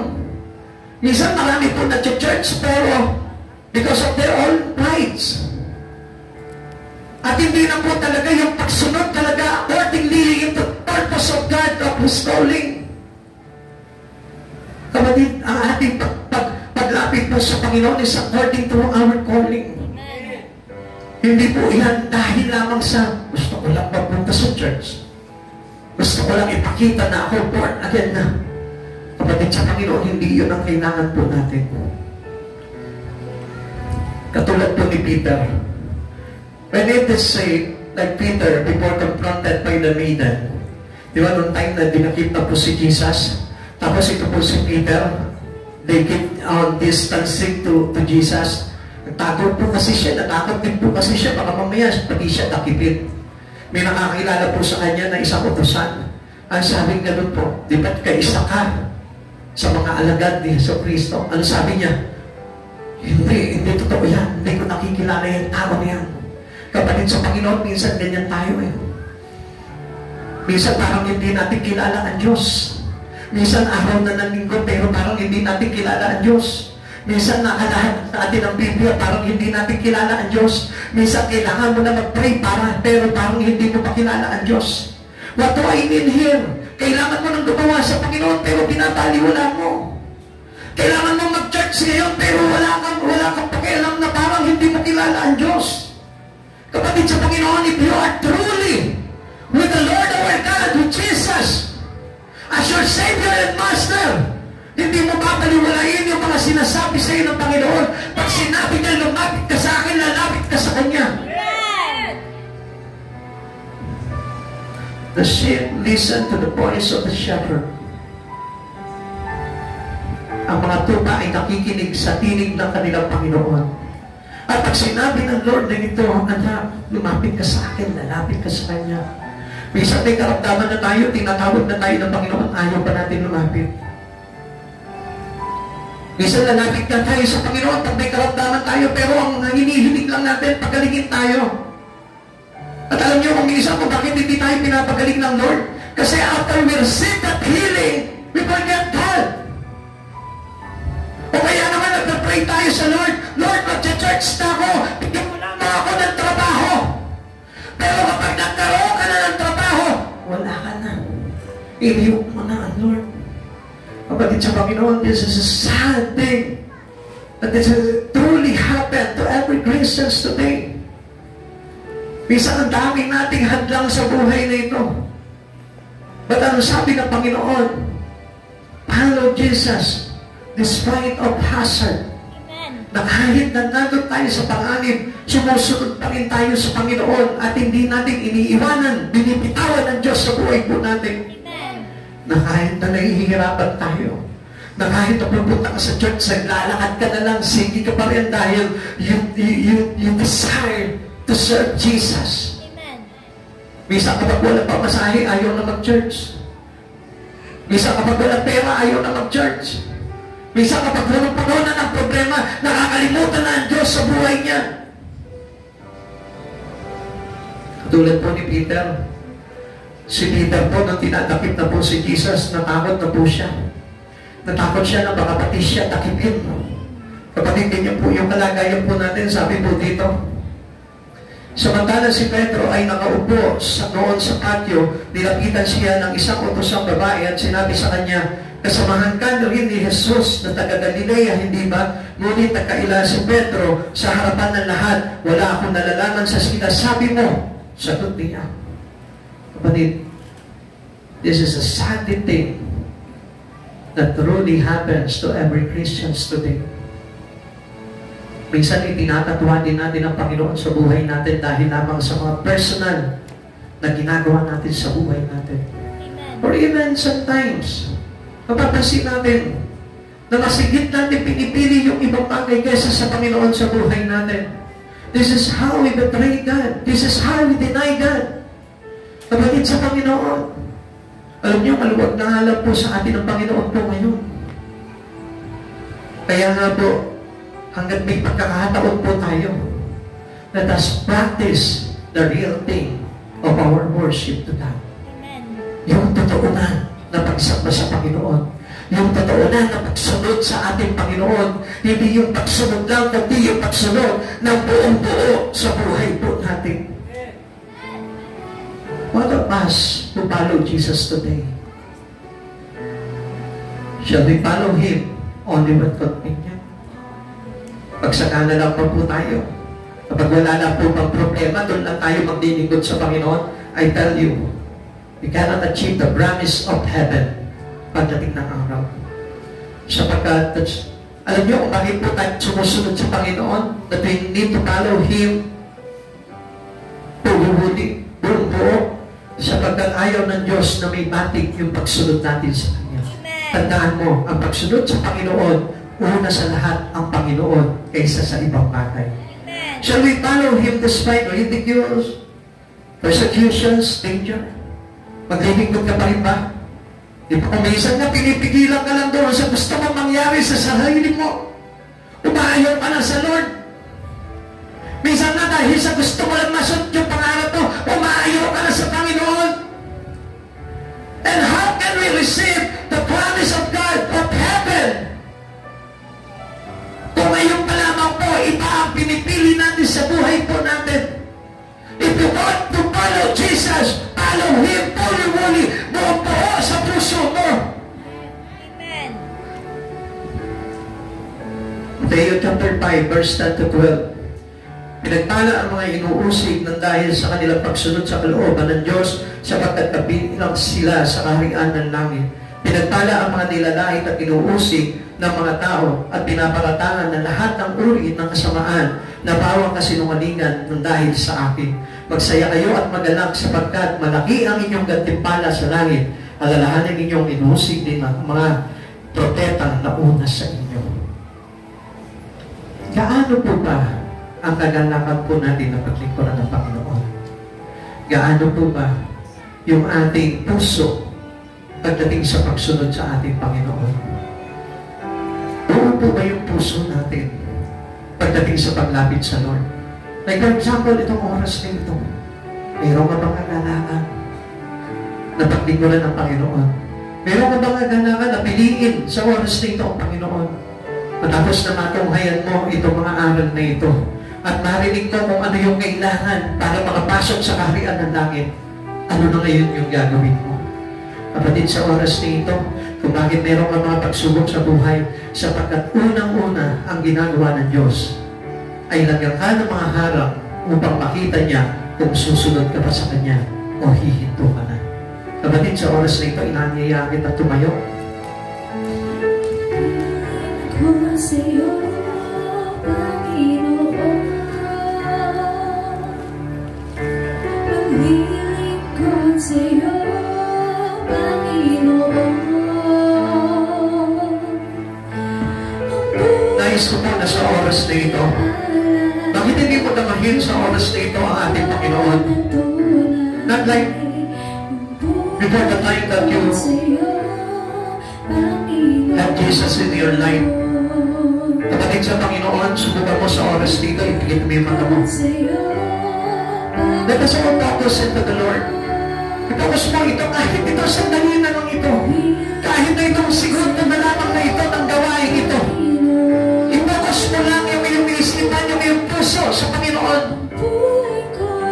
Subukan mo, kapatid, para malaman mo kung ano yung bagay na nais ng Diyos sa buhay mo.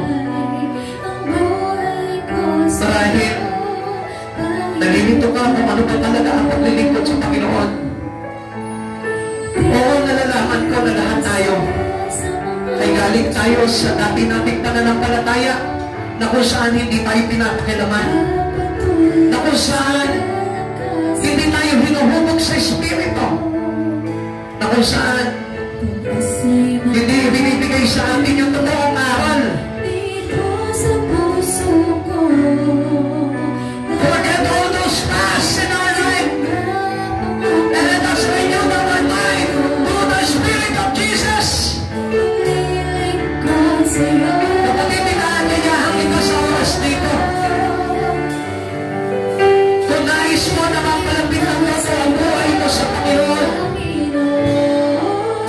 take it seriously. Ipasok mo sa oras nito ang presensya ng Diyos sa buhay mo. Just close your eyes. Feel the holy presence of God.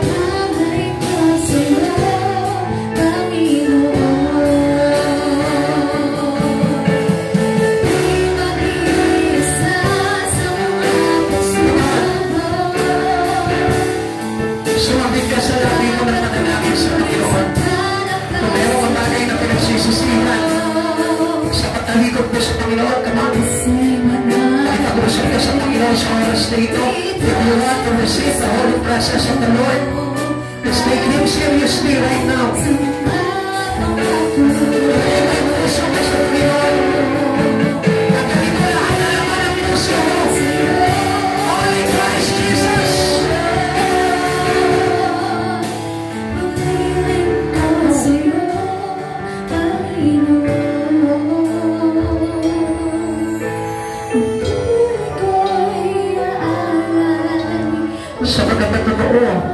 lumapit sa Panginoon ay naghahanap talaga sa Lord. If you are here, pero hindi mo naman hinahanap ang Panginoon sa buhay mo, this is all useless, baliwala. Kaya ka nandito ngayon para masubukan mo ang Panginoon sa buhay mo. Gusto mo na sa oras ko na ito, hanapin mo ang Diyos. Hanapin mo siya. Hindi mo siya makikita sa mata mo. Sa puso. Labahin mo siya sa puso mo. Kaya na just close your eyes and feel Him into your heart. Feel Him, Jesus, into your heart. Kaya mo na punuin ng Diyos ang puso mo sa oras na ito.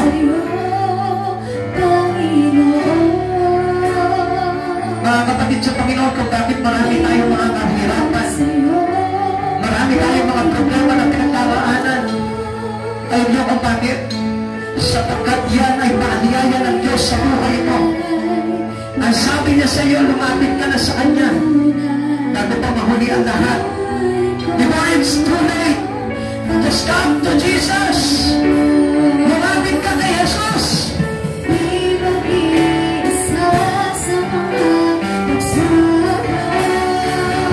Hindi ka talo kapag pinili mo ang Diyos sa buhay mo. Lagi kang panalo kapag si Jesus ang pinili mo. Because Jesus has everything. Jesus is the creator of heaven and earth. Jesus is the creator of your life. He knows what is better for us. He knows what we need in your life.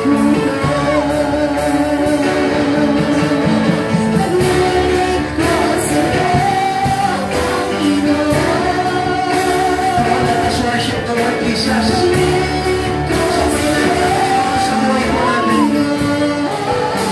Let us sing our hands to God and worship Him.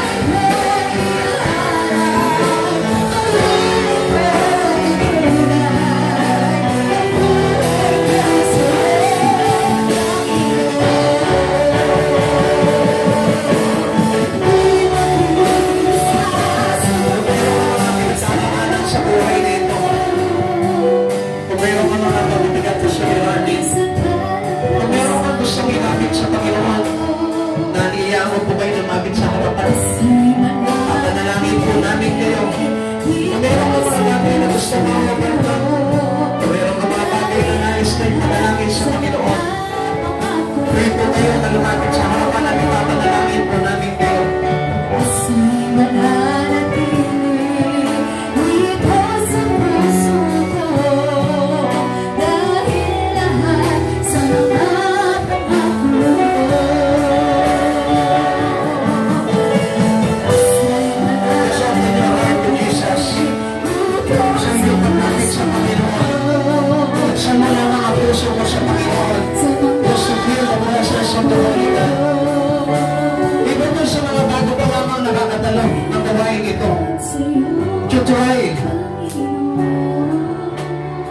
Try mo na lumapit sa harapan na ito para maranasan mo yung presence ng Lord.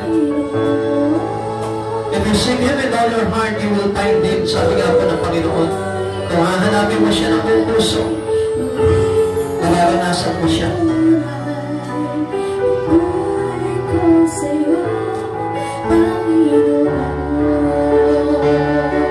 Ipatulog mo yung puso mo sa Panginoon. Lumapit ka kay Jesus. Alam ko na marami po sa atin dito may mga kabuluhan. Alam ko na marami po sa atin dito na may mga pinagdaraanan.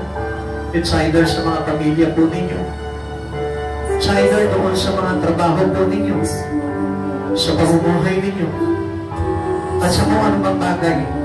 Kaya ka dinala ng Panginoon sa oras dito, sa lugar dito, just to fix your life, just to fix your spirit into Christ Jesus. Gusto niya na ayusin ang buhay mo.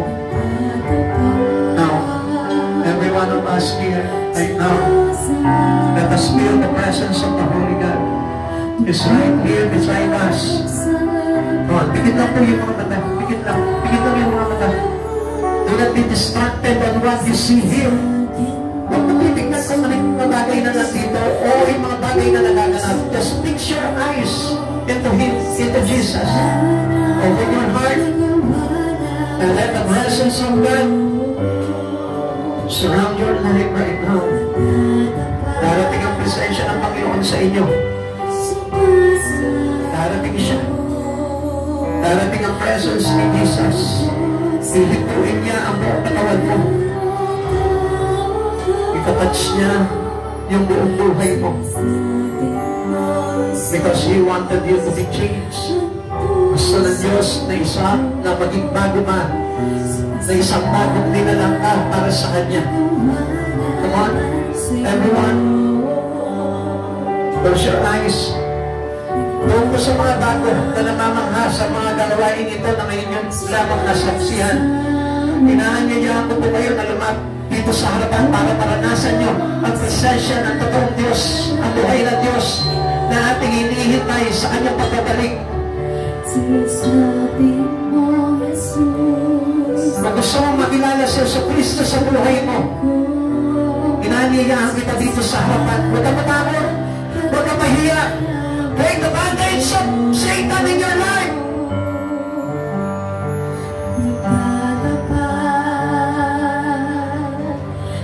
Sa mga lahat ng mga may pagsubok na pinagdaraanan, I pray you to come forward and feel the presence of the Holy God.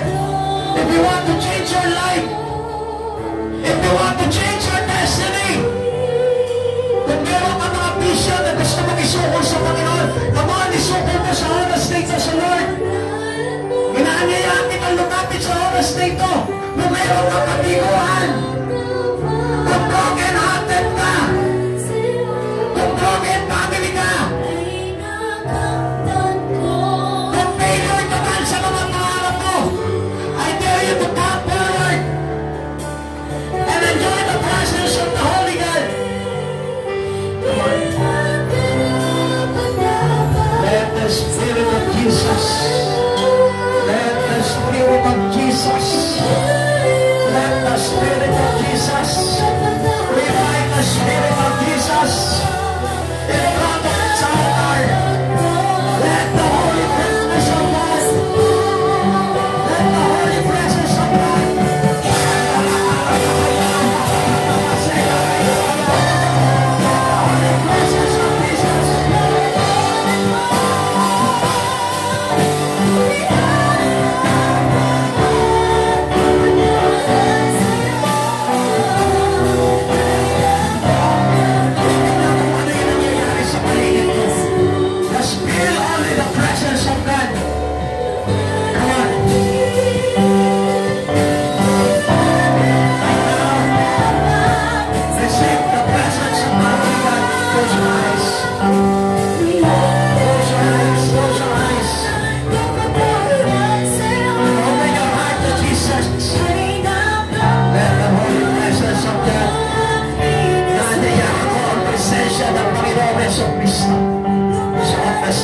Hallelujah.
Pagka hindi po kayo ng presensya ng Lord, just focus on the presence of God.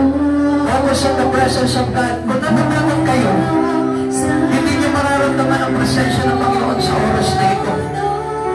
Kaya mo pumasok sa buhay mo ang presensya. Touch in the name of Jesus. Hallelujah. Hallelujah. Kaya mo lang na dumating sa iyo ang presensya ng Diyos sa oras na ito. Sa pangalan ni Jesus. Eyes, close your eyes. Walang bibilan. Walang bibilan. Come on. Touch in the name of Jesus. Touch.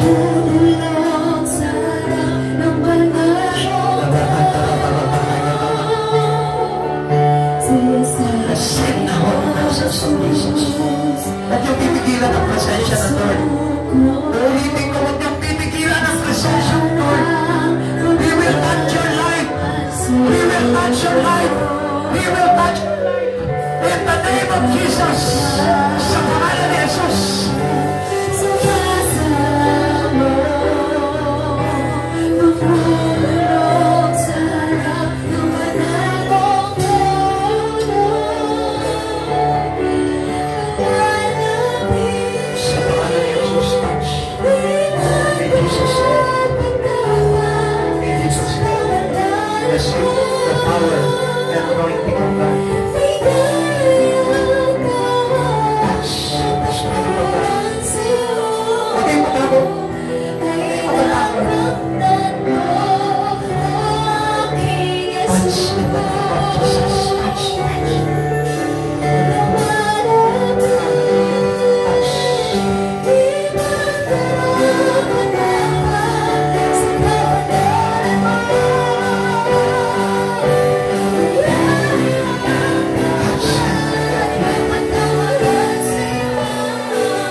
Let the Spirit of Jesus touch. Touch, touch, touch, touch in the name of Jesus.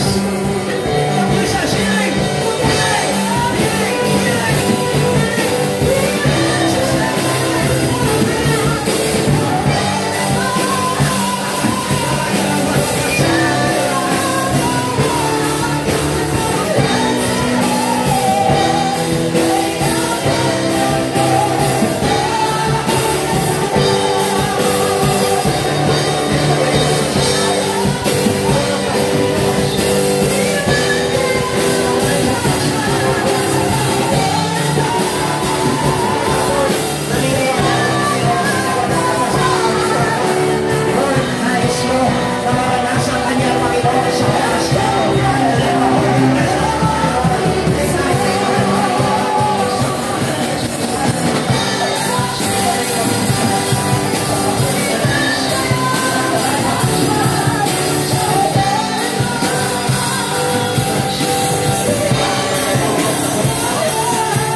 Touch. Receive the power of Jesus. Receive the power of Jesus. Receive the power of Jesus. Receive the power of Jesus. Lord, nabuti mo mga kabataan nito, Lord. You have purpose, Lord, bakit? Panginoon, nabuti mo mga bata na ito. Sa pangalan mo, Panginoon, hallelujah. Come on, continuous prayer. Hallelujah. Ginagaya mo po yung iba na nandyan. If you want to change your life, Jesus is willing to change your life. Come on. Huwag ka kayo matakot. Huwag kayo matakot. Ginagaya ka ng Panginoon sa oras na ito. Hallelujah. Glory to Jesus.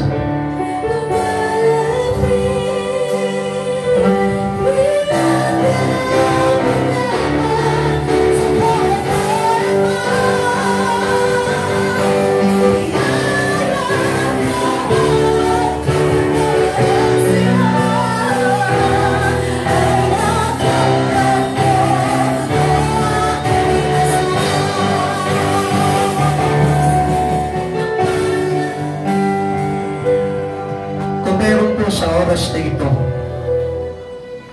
na parang piling mo hinahadlangan ka ang kung anong espiritu na nasa sa iyo ngayon para lumapit ka sa Panginoon. Come on, nangyayaan ka dito sa harapan na ito. Kung mayroon kang pakiramdam na parang ang layo-layo mo sa Panginoong Jesucristo, kung mayroon kang bisyo, let me pray for you. Nangyayaan kita dito sa oras na ito. Kahit anong bisyo yan, I believe that God will change you if you are willing. Pwede pakiyanin yung i-assist na mo rin. Para yung mga ibang bato. Sige.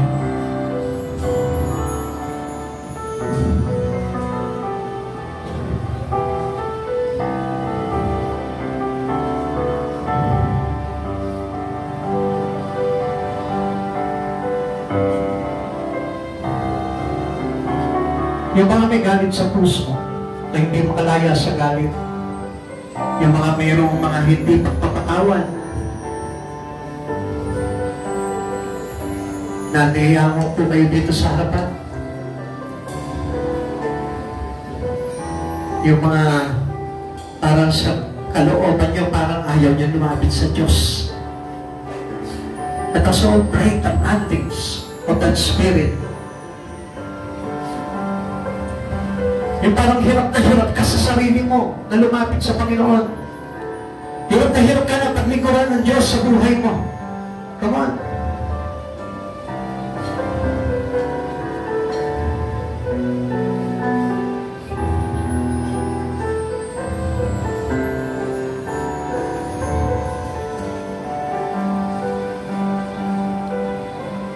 Kilala po ba dito yung mga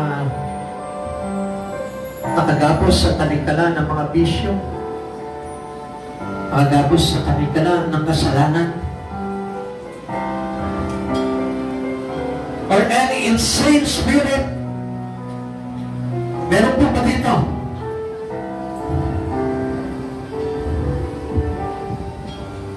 Hallelujah, Jesus.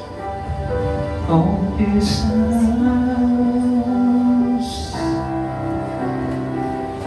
If you believe in Jesus right now, lalapit ka sa Kanya.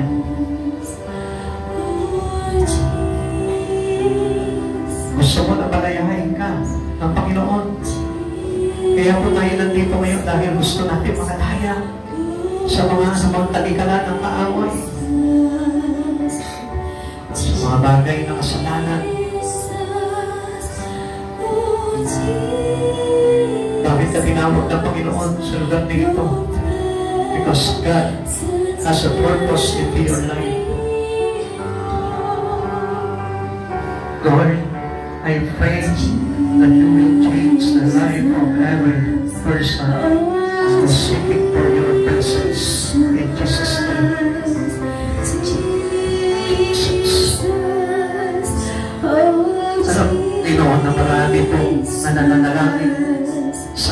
My God, isa na yung inyong mga kamag-anak, Panginoon.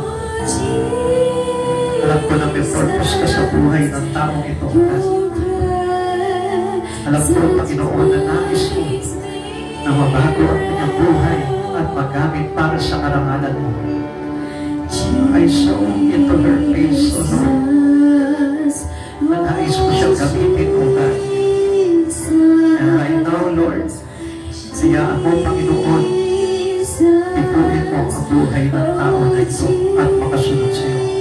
And right now, in the name of Jesus, touch her, O Lord. Touch, touch, touch, touch, touch.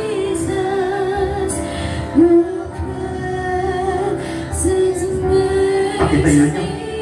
Pakitayo niyo siya. Tayo.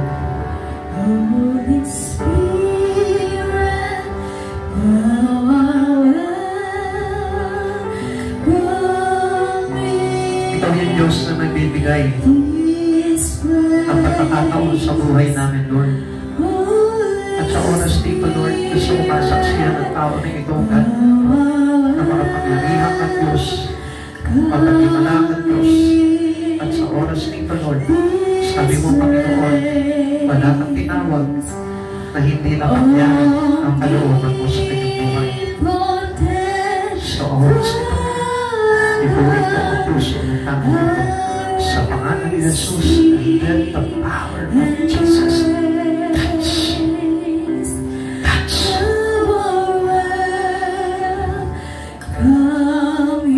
Receive deliverance in the name of Jesus. And let the power of the deliverer, Jesus Christ, release the power of your deliverance, O Lord, sa pangalan ni Jesus. Panginoon, palayain mo ang tao na ito, Panginoon, sa anumang mga tanikala sa kanyang katawan, Panginoon.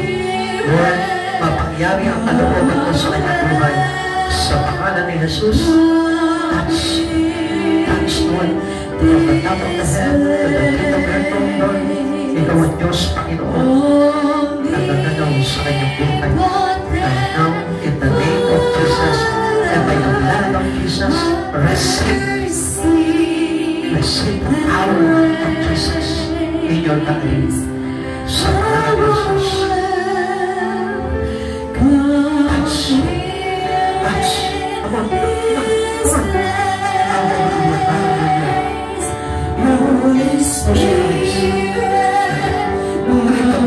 Let us speak of Jesus. Let us speak of Jesus. Let us speak of Jesus.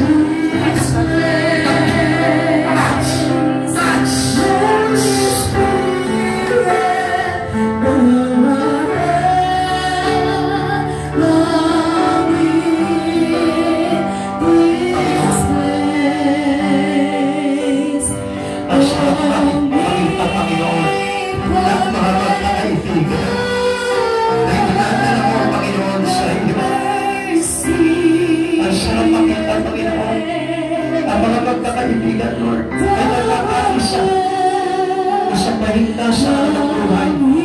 Kaya ikaw, Lord, paranas ko sa kanila yung presensya mo, Lord. And let the holy presence of God touch. Ipunin mo siya, Lord. Touch, touch. Touch me mo, Lord. Touch. Lord, let your presence of God touch. Lord, come on, receive the presence of Jesus. Receive the presence of Jesus. Receive the presence of the Holy God. Touch.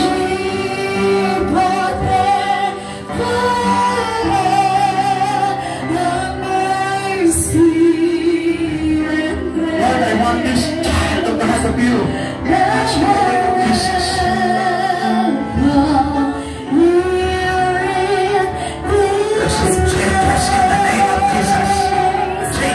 the name of Jesus.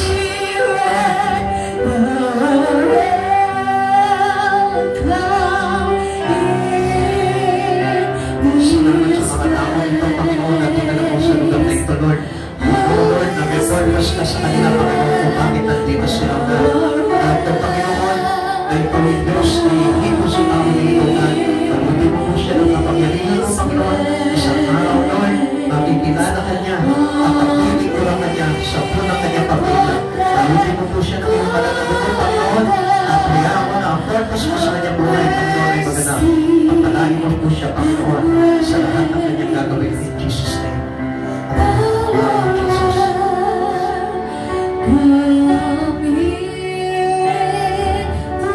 Jesus.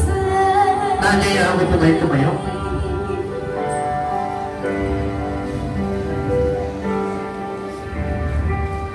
Sa mga bago po na nandito, sometimes siguro na-amaze po kayo. Pero that was the presence of the Holy God. At huwag po kayong matatakot sapagkat the presence of God will change our life. Katulad din po ng inyong balingkod na kung saan dati rin po ako nasa tanikalan ng mga bisyo at kung ano na pang mga kasamaan. Ako po'y pinalaya rin po ng presensya ng Panginoon sa hindi ko inaasahang pagkakataon. Ako po ay naligaw sa ganitong gawain at doon po inabot ang buhay ko at doon ako nagkaroon ng pagbabago. At sa oras na ito, sa lahat po na gusto po na magbago ang kanilang buhay, only Christ Jesus. Siya lamang po yung dapat na hanapin niyo sa buhay nito. Mga kapatid sa Panginoon, hindi lamang po itong anniversary na ito na inaaniyayahan po namin kayo. At every Sunday po, meron po kami gawain po dyan sa may Burgos. Jesus Christ, our present help, nangyayaan po kayo, ganung oras din po.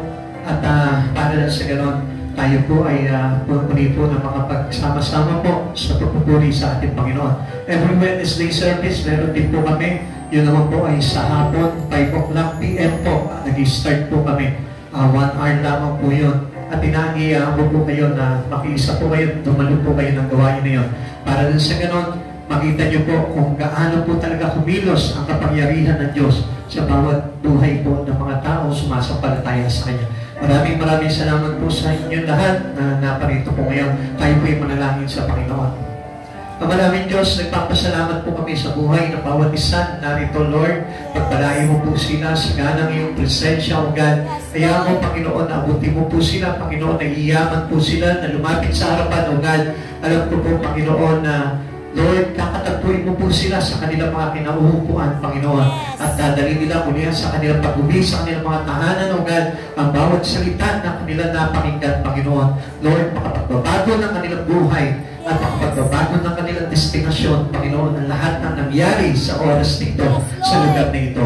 Tinatatakang ko, Panginoon, ng iyong banal na pangalan, Panginoong Jesus, ang lahat ng narito ngayon, O God. Maghihintay kami, Panginoon, sa iyong pagbabalik, O God, at lahat kami na narito, Lord, isama mo sa iyong kalwalatian.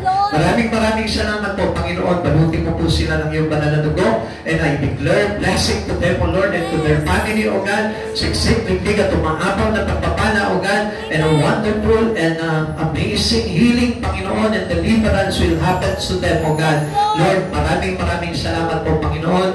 Muli po, O God, sa iyo po ibinabalik ang lahat ng ito, ang lahat ng tagumpay sa tanging pangalan mo po lamang. In Jesus' name, Amen and Amen. God bless you all po. Pagpalain ko kayo ng Panginoon.